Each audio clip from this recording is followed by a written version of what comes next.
এবার যাচ্ছি রাজধানীর মহাখালী বাস টার্মিনালে। সেখান থেকে সরাসরি যোগ দিচ্ছেন staff correspondent Nahid Prince. Nahid, সকালের খবর আপনি আমাদের যেমনটা জানিয়েছিলেন, রেল স্টেশনগুলোতে ট্রেন শিডিউল বিপর্যয়ের মতো ঘটনা ঘটেছে। একইভাবে বাস স্টেশনগুলোর চিত্র কেমন দেখছেন? সময় মতো বাস ছেড়ে যাচ্ছে কিনা আমাদেরকে জানাবেন।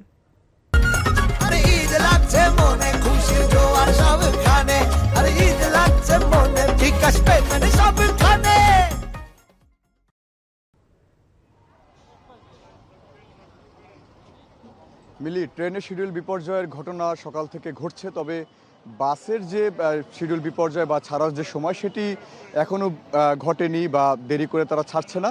যাত্রী স্বল্পতাও রয়েছে এখানে। আজকে খুব কম যাত্রী নিয়েই বাসগুলো ছেড়ে যাচ্ছে। আমি এখন আছি মহাখালী বাস টার্মিনালে। সেখানে সকাল থেকেই যাত্রী অনেকটাই কম। গতবারের ঈদে যেটা দেখা গেছে যে উপচে পড়া যাত্রীদের ভিড় ছিল ঈদের আগের দিনেও, কিন্তু সেটি আজকে সকাল থেকে এখন পর্যন্ত নেই। হয়তো বৃষ্টির কারণে যাত্রীরা বের হয়নি, আসলেই টিকিট পাওয়া যাচ্ছে এবং টিকিট কেটে তারা স্বাচ্ছন্দ্যে ভ্রমণ করতে পারছে।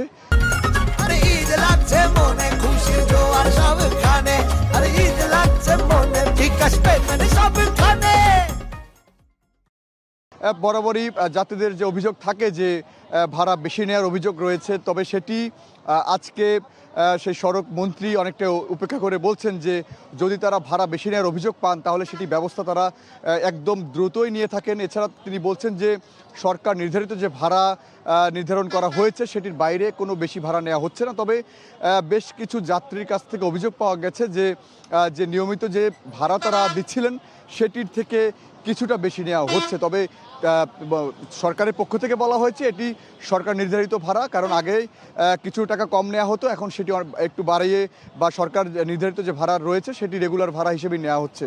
এছাড়া যাত্রীর শূন্যতা অনেকটাই বলাই যায়, কারণ বৃষ্টি সকাল থেকেই পড়ছে। এছাড়া গাবতলী সহ সায়দাবাদ বাস টার্মিনালগুলোতেও চিত্রটা কিন্তু একই, কিন্তু ট্রেনের যে চিত্র সকালে দেখিয়েছি সেখানে উপচে পড়া ভিড় ছিল যাত্রীদের।